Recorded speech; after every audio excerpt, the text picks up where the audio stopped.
وداعيا إلى الله بإذنه وسراجا منيرا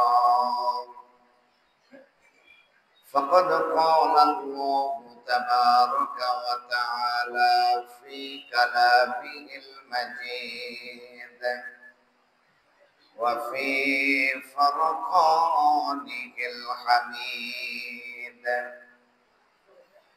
أعوذ بالله من الشيطان الرجيم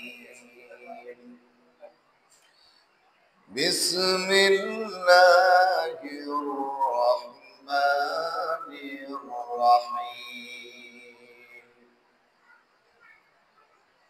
يا أيها الذين آمنوا اتقوا الله وكونوا مع الصادقين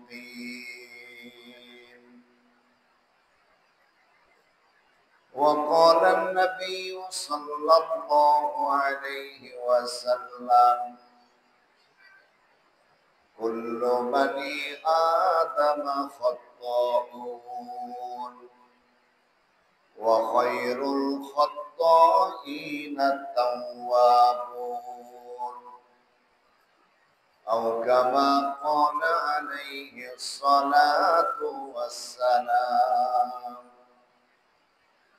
وقال تعالى في شان حبيبه آمرا ومخبرا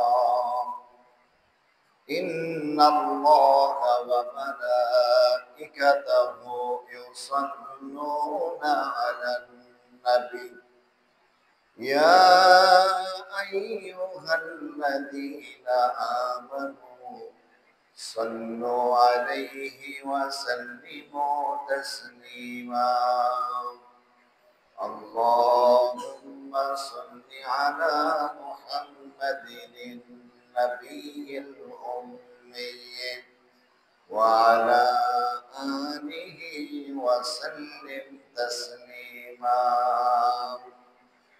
بلغ العلا بكماله كشف الدجى بجماله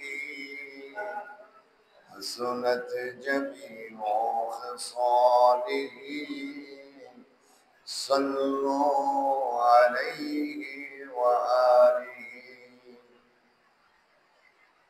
সুরাবাড়ি কেন্দ্রীয় জামে মসজিদে প্রত্যেক জুমার ন্যায় আজকের জুমার দিনে সকলের আগে আগে মসজিদে আসবার বসবার আল্লাহ তাআলা আমাদেরকে তৌফিক দান করেছেন। এজন্য মহান রব্বে কারীমের দরবারে কালিমাতুশ শুকর আদায় করছি, আওয়াজ করে পড়ছি আলহামদুলিল্লাহ। সমস্ত প্রশংসার মালিক কে ভাই? হায়াতের মালিক কে? রিজিকের মালিক কে? সম্মানিত হাজিরিন, আজকে শাওয়াল মাসের প্রথম জুমা।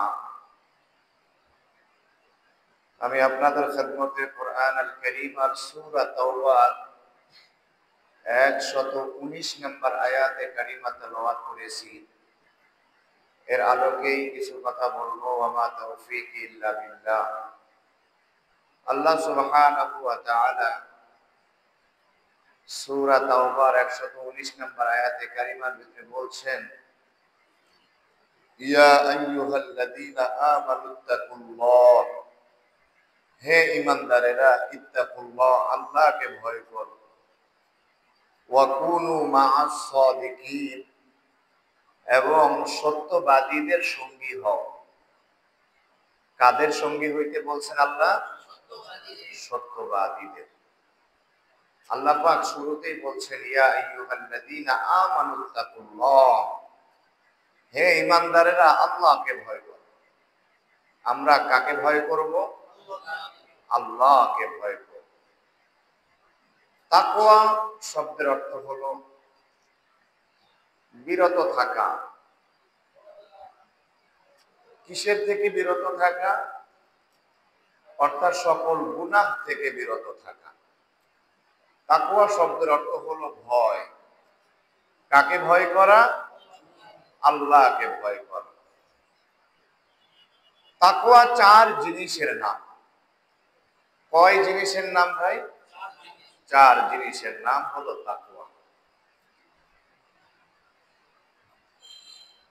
1 নাম্বার হলো আল্লাহকে ভয় করা। দ্বিতীয় নাম্বার হলো কোরআন সুন্নাহর আলোকে নিজের জীবনটাকে পরিচালনা করা, পরিচালিত করা। 3 নাম্বার হলো আল্লাহ পাক আপনাকে যত মাল সম্পদ দিয়েছেন, যা রিজিক দিয়েছেন, এই অল্পতেই তুষ্ট থাকা। 4 নাম্বারে আখিরাতকে নিয়ে প্রস্তুতি থাকা, যে আমি আখিরাত কিয়ামতের ময়দানে যে উঠব, বিচার হবে, হিসাব হবে, নিজে আমি কতটুকু প্রস্তুত থেকেছি, এই আখিরাতের জন্য নিজেকে প্রস্তুত রাখা। এই 4 জিনিসের নাম হলো তাকওয়া। 1 নাম্বার আল্লাহকে ভয় করা। কাকে ভয় করা প্রিয় ভাইয়েরা? আল্লাহকে ভয় করা। যদি আমরা আসলে আল্লাহকে ভয় করতাম, রমাদান চলে যাওয়ার পরেও সুদ খাইতাম না। যদি আমরা আল্লাহকে ভয় করতাম, রমাদান চলে যাওয়ার পরেও ঘুষ খাইতাম না। যদি আল্লাহকে ভয় করে চলতাম, তাহলে জিনা ব্যভিচার করতাম না। যদি প্রকৃত আল্লাহ পাকের ভয় আমাদের দিলে থাকতো, তাহলে আমরা গান বাজনা করতাম না। যদি আল্লাহ পাকের ভয় থাকতো, মদ খাইতাম না, গাঁজা খাইতাম না, ইয়াবা খাইতাম না। ঠিক কিনা বলুন? আল্লাহর ভয় নাই আমাদের। মূলত বলি আমরা আল্লাহকে ভয় করি, মুখে বলি, কিন্তু আসলে অন্তর দিয়ে আল্লাহকে ভয় করি।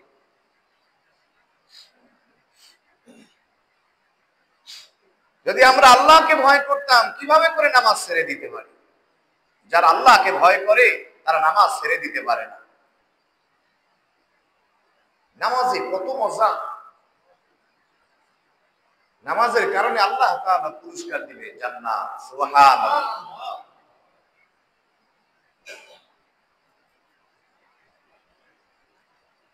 একজন আল্লাহর ওলির ঘটনা মনে পড়ে গেল,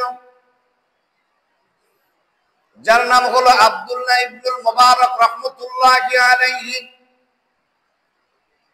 উনি স্বপ্নের ভিতরে দেখতেছেন একজন কামার আব্দুল্লাহ ইবনুল মুবারক রাহমাতুল্লাহি আলাইহির চেয়েও বড় জান্নাতের মালিক হয়ে গেছে। স্বপ্নের ভিতরে দেখার পরে ওনার ঘুম ভেঙে গেল। উনি এত বড় একজন মুহাদ্দিস ছিলেন, ওই জামানার এত বড় একজন বুজুর্গ ব্যক্তি ছিল, জ্ঞানী ব্যক্তি ছিল হযরতে আব্দুল্লাহ ইবনুল মুবারক রাহমাতুল্লাহি আলাইহি। স্বপ্ন দেখার পরে ওনার ঘুম ভেঙে গেল।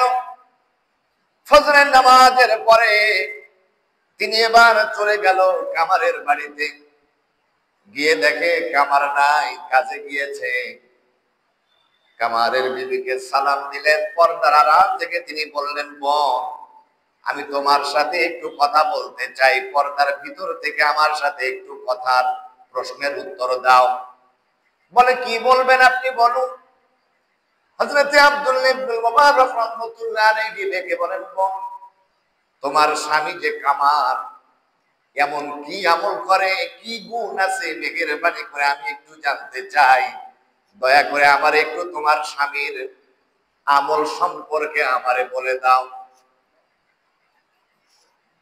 কামারের স্ত্রী ডাক দিয়া বলেন, আমার স্বামী যে আমল করে, আমার স্বামীর ভিতরে যে গুণ আছে, উনি তো লোহা পিটায়, লোহার অস্ত্র শস্ত্র বানায়। ওনার ভিতরে প্রথম গুণটা হলো, উনি যখন লোহাকে আগুনের ভিতরে দিয়ে তাপ দেওয়ার পরে লোহাটাকে বের করে হাতুড়ি দিয়ে পিটায়। পিটানোর সময় উনি মাঝে মাঝে আব্দুল্লাহ ইবনুল মুবারক রাহমাতুল্লাহি আলাইহির ছাদের উপরের দিকে তাকিয়ে দেখে রাত্রিবেলা হযরতে আব্দুল্লাহ ইবনুল মুবারক রাহমাতুল্লাহ আলাইহি তাহাজ্জুদে নামাজ আদায় করতেছে।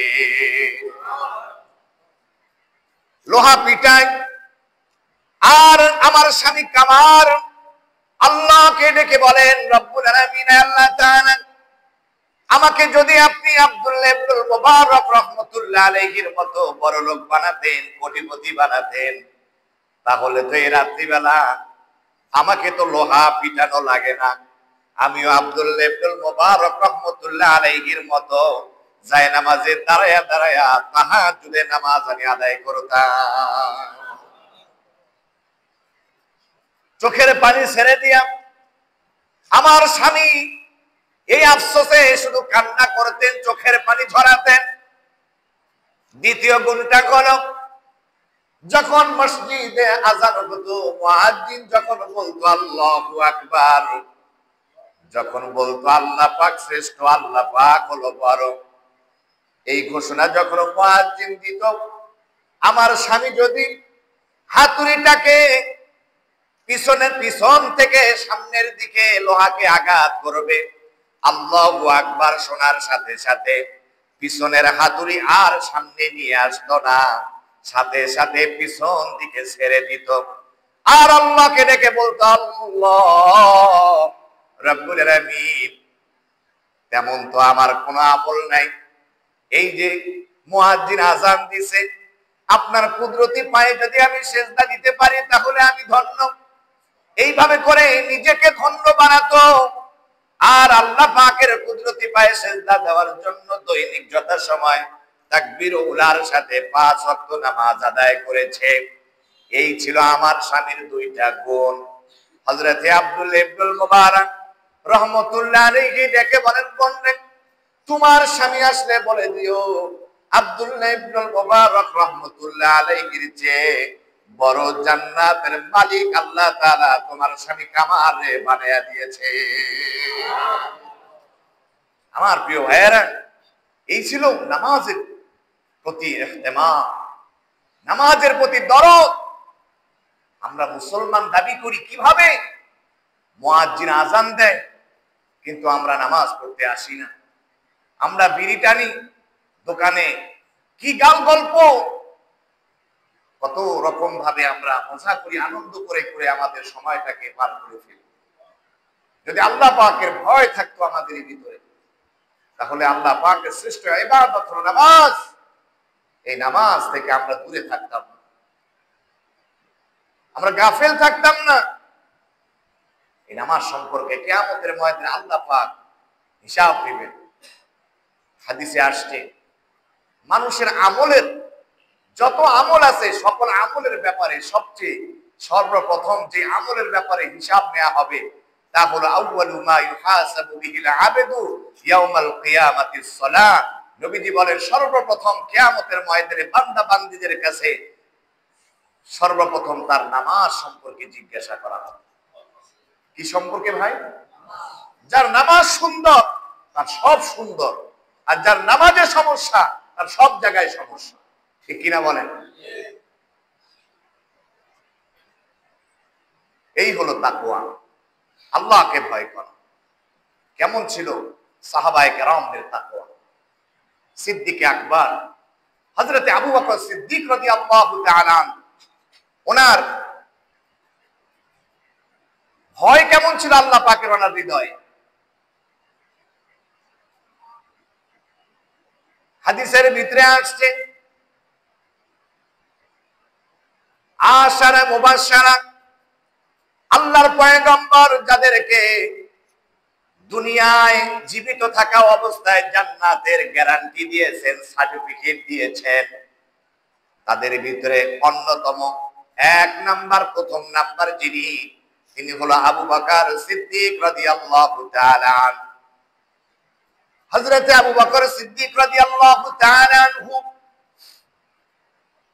যার কথা আল্লাহ পাক রব্বুল আলামিন কোরআনের ভিতরে বলেছেন, ইদ ক্বালা লি সাহিবি, আল্লাহ পাক সাহিবি, এই আয়াতের ভিতরে আল্লাহ পাক হযরতে আবু বকরকে সম্বোধন করে আল্লাহ পাক কোরআনে আয়াত নাযিল করেছেন।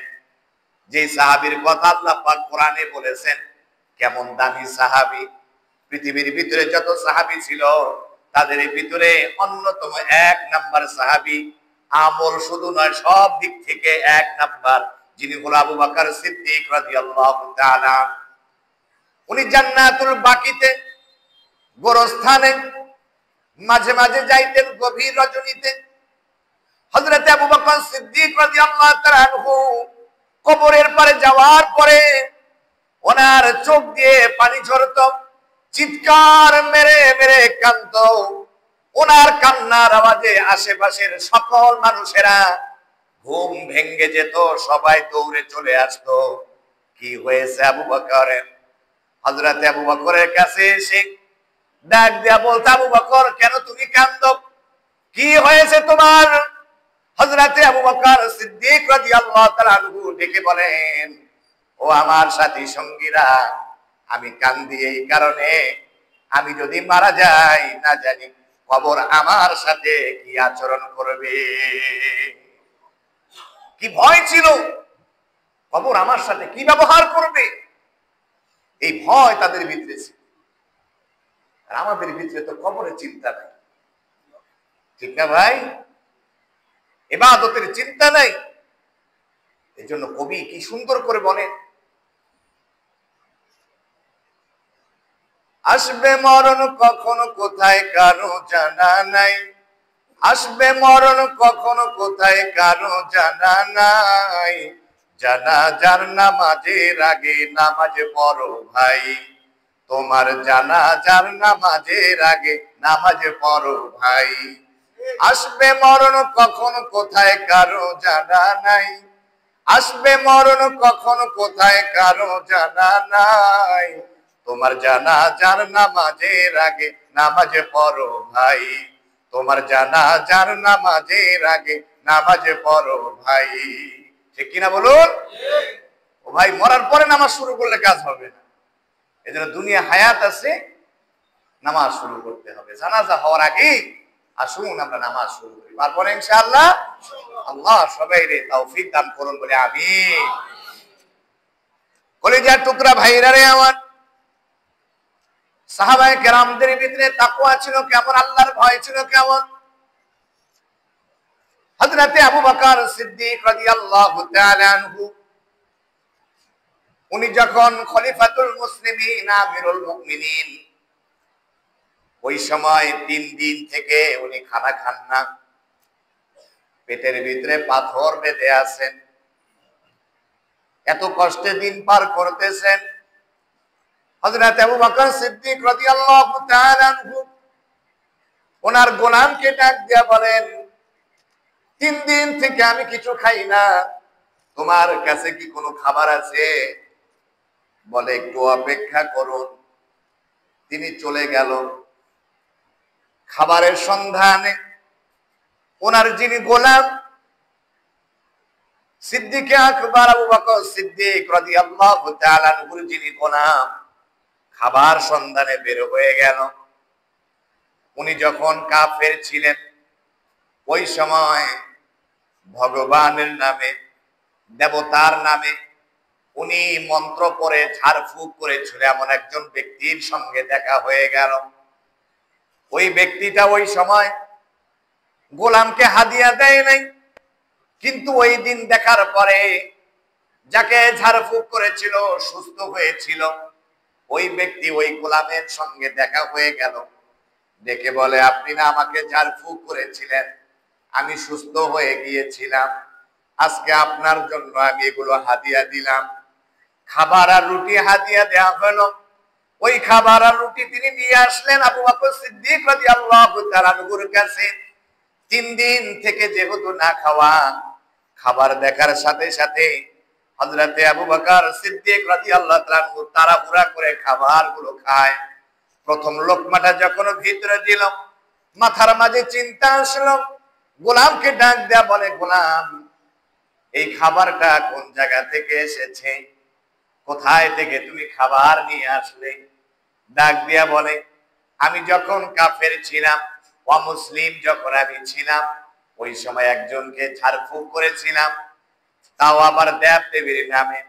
ওই ব্যক্তি ঝাড়ফুঁকের কারণে সুস্থ হয়ে গিয়েছিল। কিন্তু আমাকে সেদিন উনি হাদিয়া দেয় নাই, আজকে আমাকে হাদিয়া দিয়েছে। ওই ঝাড়ফুঁক করার হলো হাদিয়া। হযরত আবু বকর কথা শোনার সাথে সাথে ডাক দিয়া বলতেছেন, কি রে, এই জিনিস তো আমার জন্য খাওয়া বৈধ নয়, কারণ যে খাবার আসছে এটা তো হলো দেবদেবীর নামে ঝাড়ফুঁক করার খাবার। এই কারণে তিনি কি করলেন, উনি এবার নিজের আঙ্গুলটাকে জিহ্বার ভিতরে ঢুকাইয়া বমি করার চেষ্টা করতেছেন, কিন্তু বমি আর আসে না। হযরত আবু বকর সিদ্দিক রাদিয়াল্লাহু তাআলা এবার বেশি পানি পান করলেন। পানি যখন পান করলো, হাতের আঙ্গুলগুলো এবার জিহ্বার ভিতরে ঢুকাইয়া দিয়া যখন জোরে করে চাপ দিয়েছে, ভিতরে যে খাবার ছিল, পানি ছিল, গোশতের টুকরা ছিল, সাথে সাথে বের হয়ে গিয়েছে। গোশতের টুকরা রুটি বের হওয়ার পরে হযরত আবু বকর জোরে সুরে বলেছেন, আলহামদুলিল্লাহ। এই খাবার যদি আমার পেটের ভিতরে থাকতো তাহলে এটা হারাম খাদ্য, আমার ইবাদত আল্লাহর দরবারে কবুল হতো না। আল্লাহর কাছে শুকরিয়া আদায় করলাম, এখন আমার পেটের ভিতরে হারাম নাই, আমার পেটটা এখন হারাম থেকে মুক্ত হয়ে গিয়েছে। মুত্তাকি কেমন ছিল তারা, কেমন তাকওয়াবান ছিল। খাবার যে খেয়েছে খুব হিসাব নিকাশ করে খেয়েছে। তো আমরা তো খাবার দাবার খাইতে গেলেও হিসাব নিকাশ করি না, ঠিক কিনা বলেন? আমরা কত যে হারাম খাইতেছি, সুদ ঘুষ বিভিন্ন প্রকারের হারাম আমরা খাইতেছি। আল্লাহর ভয় আমাদের ভিতরে নাই। আমার প্রিয় ভাইয়েরা, এই যে এত আলোচনা করা হয়, বাংলাদেশে হাজার হাজার মসজিদ, জুমার দিন ওলামায়ে কেরাম মসজিদের মেম্বার থেকে কথা বলে, তো আমরা পরিবর্তন হই না, নেককার হই না। অর্থাৎ আমরা মসজিদে আসি হেদায়েতের চিন্তা নিয়ে আসি না, আমলের নিয়তে আমরা আসি না যে আলোচনা শুনবো, আলোচনাগুলো শুনে আমল করব। কিন্তু আমরা শুধু আসি, ওয়াজ শুনি আর চলে যাই। এই হলো আমাদের আসা আর যাওয়া মসজিদে। এই কারণে আমরা হেদায়েত প্রাপ্ত হই না, নিজে হেদায়েত প্রাপ্ত হই না, দোষ দেই হলো হুজুরদের, ঠিক কিনা বলেন? মানে আমাদের অবস্থা এমন হয়ে গেছে যে জমির চতুর্দিকে আইল কাটে, এখন জমিতে পানি দেয়। আমাদের অবস্থা হলো আমাদের রাখার আমার জায়গা নাই, ঠিক কিনা বলেন? আমাদের অবস্থা হলো এরকম। এই জন্য আসুন আমাদের ভিতরটাকে তাকওয়া দিয়া ভরপুর করি। কেমন ছিল তাকওয়া তাদের ভিতরে, আল্লাহর ভয় কেমন ছিল? আমরা মানুষের জমি দখল করি, ভাই হয়ে ভাইয়ের জমি মেরে খায়, আছে না নাই? এরকম কত ক্ষমতার জোরে আমরা মানুষের জমি দখল করি, বিভিন্ন ভাবে জুলুম করি। বরঞ্চ আগের জামানার মানুষেরা মানুষের জমি বিভিন্ন কিছুর প্রতি কোনো লোভ লালসা ছিল না। লোভ কি জিনিস বুঝতোই না। এত সাদামাটা মানুষ ছিল, এমন একটা জামানা ছিল। 15 বছর আগেরই কথা বলেন, ঠিক কিনা বলেন? 15 বছর আগের মানুষও এত চালাক ছিল না যা বর্তমান আমরা এত চালাক, গিরায় গারায় পেঁয়াজ জেলাপির মতো। কথা বলেন না কেন? মানে ও একাই চালাক, ওর মতো চালাক এলাকায় একটাও নাই। ও চালাকি একাই বুঝে, আর আমরা হলো বোকা। কথা বলেন না কেন?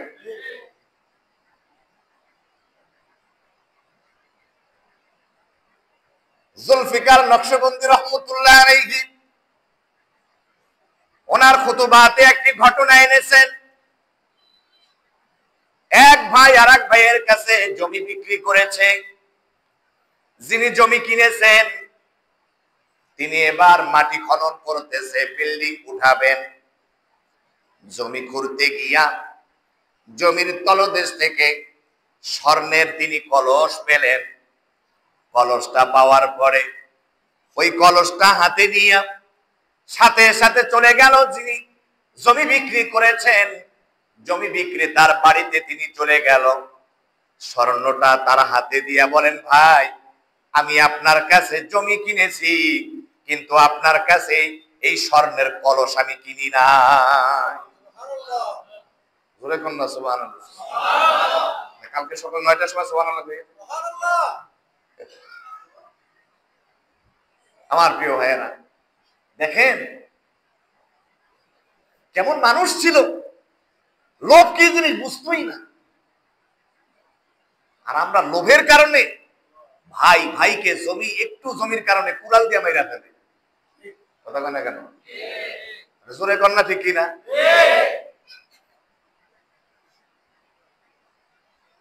সামান্য একটু জমির কারণে ভাই ভাই দ্বন্দ্ব, কথা বলে না, ভাই রক্তের বাঁধন, একটু জমির কারণে সম্পর্ক ছিন্ন করে ফেলছে।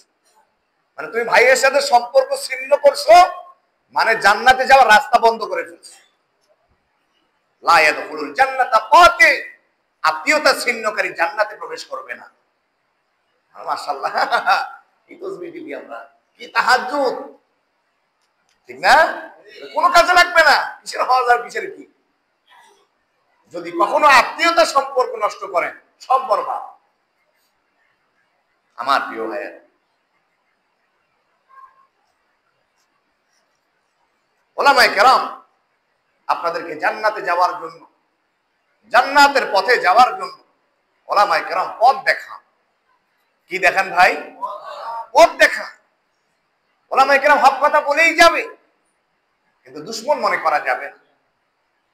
নিজেকে বলে, আল্লাহ আমি তো বড় অপরাধী, হুজুর যে কথাগুলো বলছে এগুলো তো দোষ আমার ভিতরে আছে, আর এগুলো কথা বলি তো মানুষের দোষ দূর করার জন্যই তো কথা বলি, ঠিক কিনা বলেন? আপনার ভিতরে যে রোগ আছে, এই রোগ তো দূর করার জন্যই তো আমি কথা বলি। রোগ দূর করতে হবে আমাদের ভিতরে, ভালো গুণ অর্জন করতে হবে।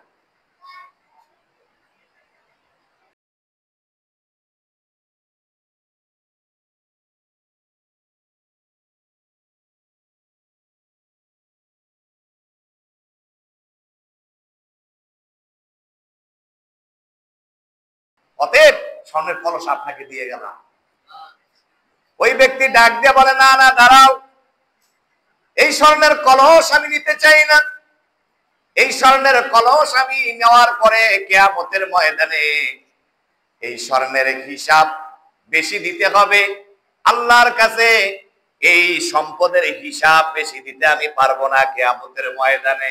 অতএব এই স্বর্ণ তুমি পেয়েছো, তুমি স্বর্ণ বাড়িতে নিয়ে যাও। দুইজন স্বর্ণ নিতে চায় না।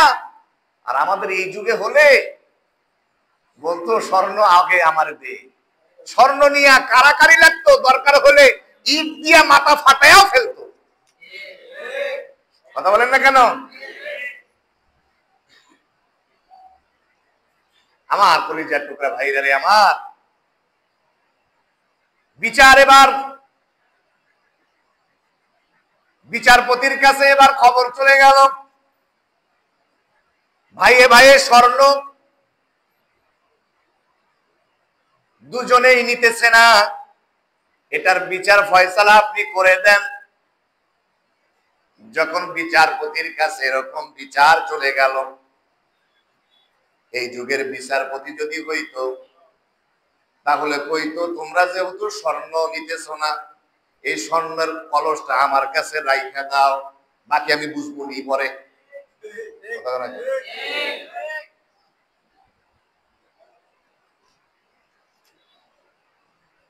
বিচারপতি কেমন নেককার ছিল, ডাক দিয়া বলতেছেন, কি হয়েছে তোমাদের মাঝে? বলতেছেন, ওনার কাছে আমি জমি কিনে নিয়েছি, কিন্তু স্বর্ণের কলস আমি কিনে নেই নাই। অতএব তার স্বর্ণের কলস আমি তারে ফিরিয়ে দিলাম।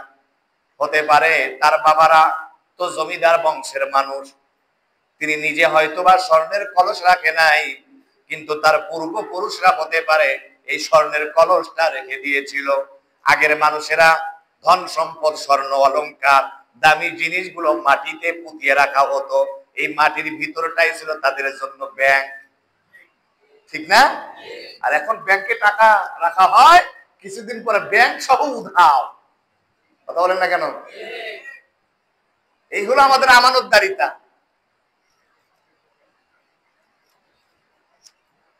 বিচারপতি ডাক দিয়া বলতেছেন, কি তুমি কি নিবা না স্বর্ণ? বলে না, আমি নেব না। দুইজনেই নিবে না।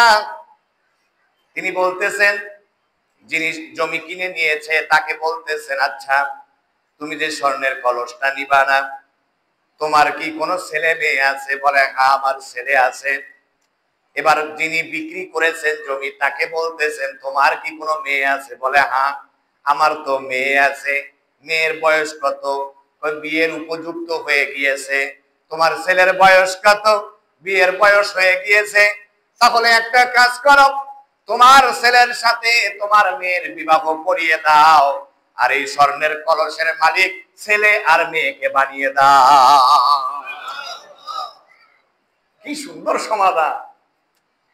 আর আমাদের এই সময় হলে তবে না, স্বর্ণের মালিক আমি, বিচারক। ঠিক কিনা বলেন? দেশটার ভিতরে মিথ্যাবাদী দিয়ে ভরে গিয়েছে।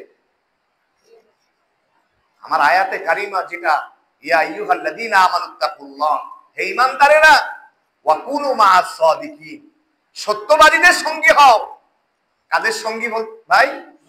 সত্যবাদী। মিথ্যাবাদী দিয়ে ভরে গিয়েছে দেশে। এজন্য মিথ্যাবাদীরা তো সবাইকে চোর মনে করে, সবাইকে মিথ্যাবাদী মনে করে। ঠিক কিনা বলুন? মিথ্যাবাদীদের মাথায় সব সময় টেনশন, হাই হুতাশ, না জানি কি হয়, না জানি কি হয়, না জানি ধরা পড়ে যায়, ভয়। ঠিক কিনা বলেন? সত্যবাদীদের কোনো ভয় নাই।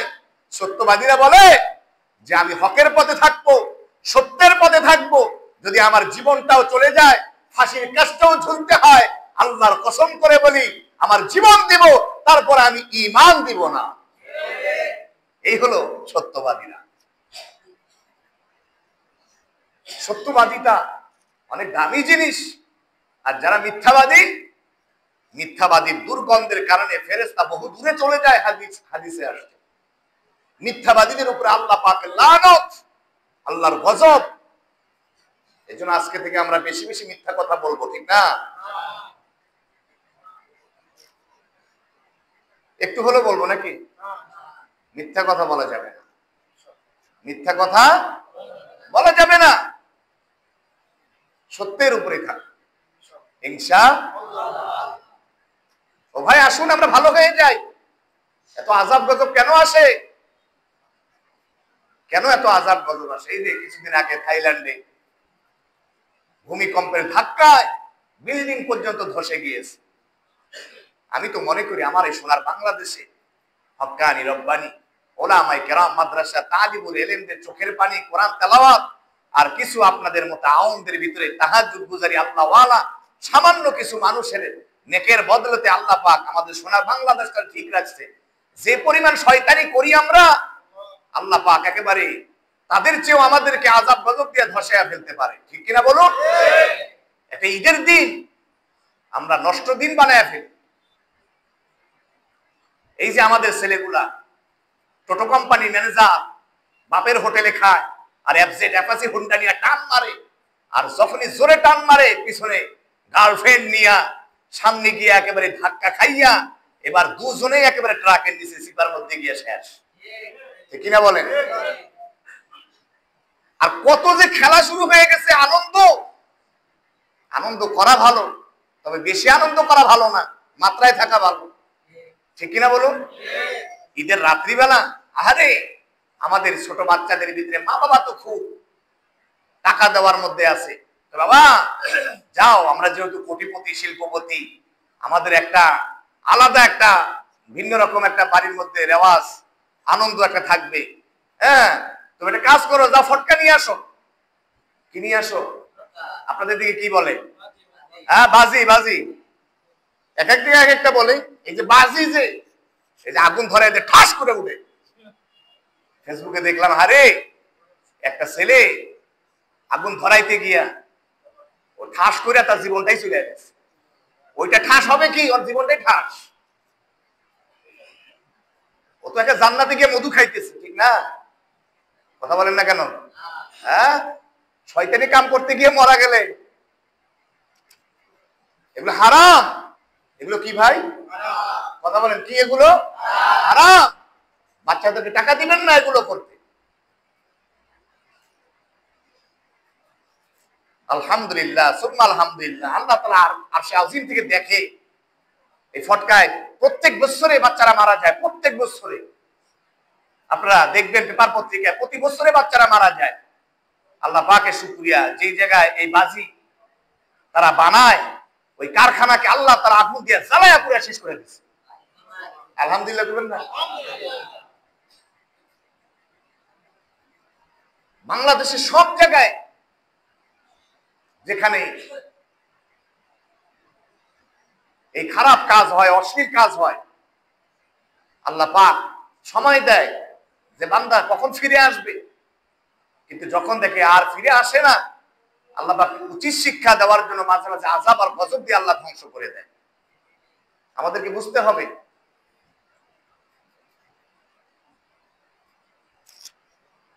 এই যে আমি তো বোট বাজারে থাকি, যাইতেছে যে কাশিমপুরের আপনাদের নামা বাজার বলে মনে হয়, নামা বাজার, ঈদের দিন মহিলা দিয়ে ভরা। এক একটা মহিলা মনে হয় বিধবা হয়ে গেছে, একটার মনে হয় স্বামী নাই, স্বামী ছাড়া ঘুরতেছে। আছে না নাই? বেয়াদব, লজ্জা শরম নাই এদের। আল্লাহ তাআলা এই বেহায়াপনা থেকে আমাদেরকে হেফাজত করে। মানুষের ভিতরে আল্লাহ তাআলা লজ্জা দেন, মানুষ যেন বুঝে শরম চলে যাইতেছে, লজ্জা শরম। আমার প্রিয় ভাইয়েরা, হযরতে আবু বকর সিদ্দিক রাদিয়াল্লাহু তাআলার কথা বলতেছিলাম, কি তাকওয়া, কি আল্লাহ পাকের। একজন আল্লাহর ওলির কথা মনে পড়ে গেল।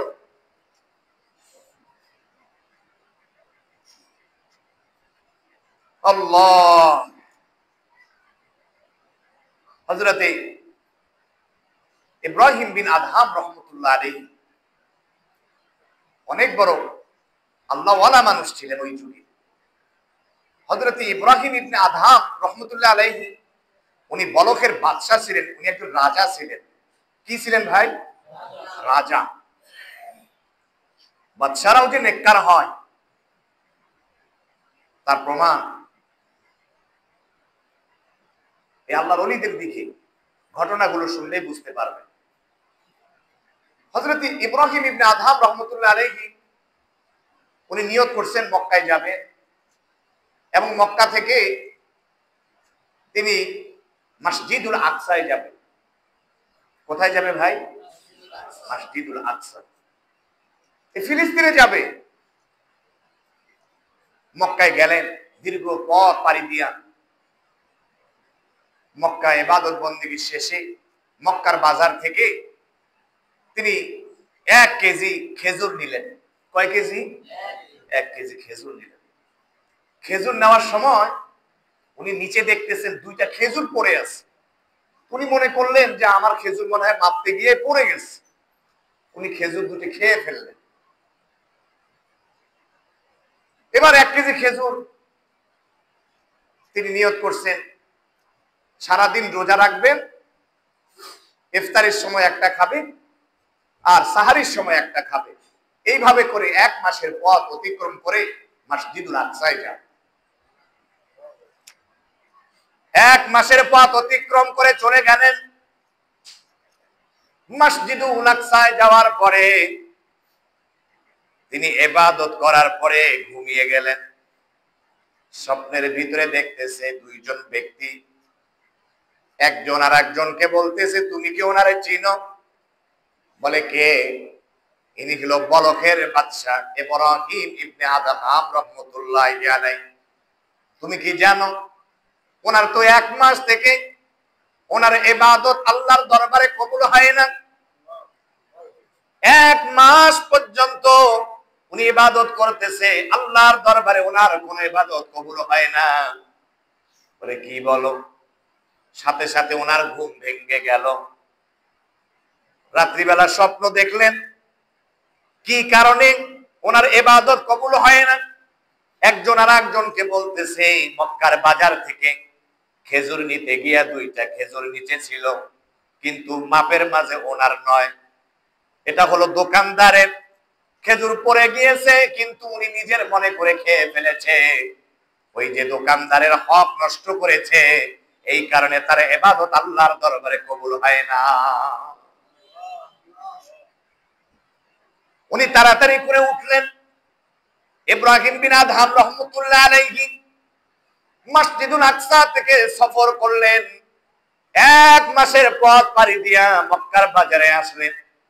এসে দেখে যার কাছ থেকে খেজুর নিয়েছে ওই ব্যক্তিটা নাই, একটা যুবক ছেলে বসে আছে। ডাক দিয়া বলে, বাবা, এই জায়গায় একজন মুরব্বী ছিল, উনি কোথায়? বলে, তো উনি তো মারা গিয়েছে কিছুদিন আগে। উনি আমার বাবা।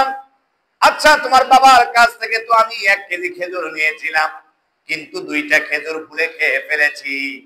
আমি তো ঋণে আছি, এই ঋণ মুক্তির জন্য আমি মাফ চাই, মেহেরবানি করে তুমি আমারে মাফ করিয়া দাও।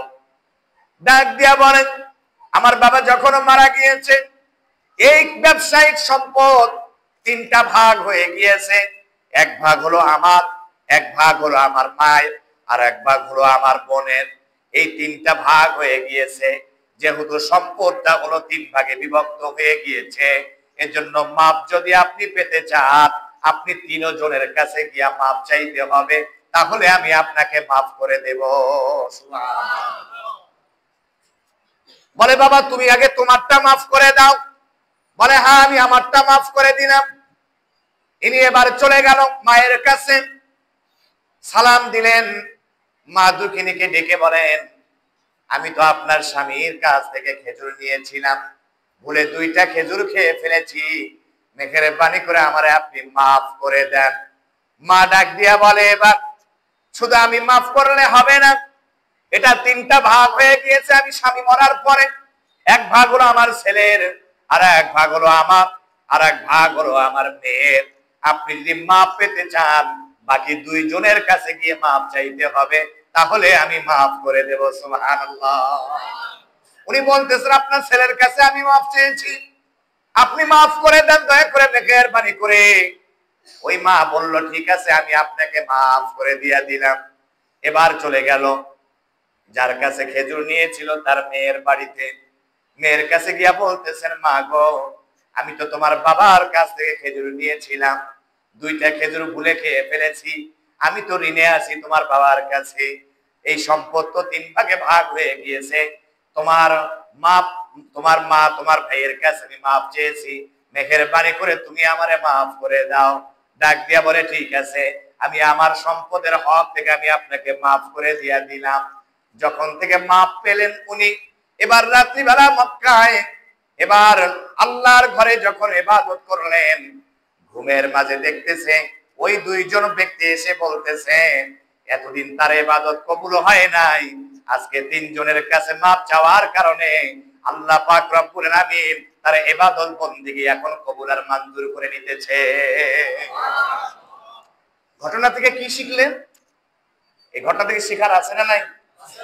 শিক্ষা হলো এই, যদি আপনার বাবা কোন মুসলমানের সাথে বেয়াদবি করে, কারো জমি মেরে খায়, কোন আলেমের সাথে বেয়াদবি করে, যদি বদদোয়ায় শিকার হয়ে থাকে, আপনার বাবা যদি কবরে চলে যায়, তাহলে আপনি সন্তান হিসাবে যদি আলেমের সাথে ইমামের সাথে বেয়াদবি করে, ওই ইমামের কাছে আপনি ছেলে গিয়া মাফ চাইতে হবে, তা না হলে আপনার বাবার কবরে আযাব হইতে থাকবে।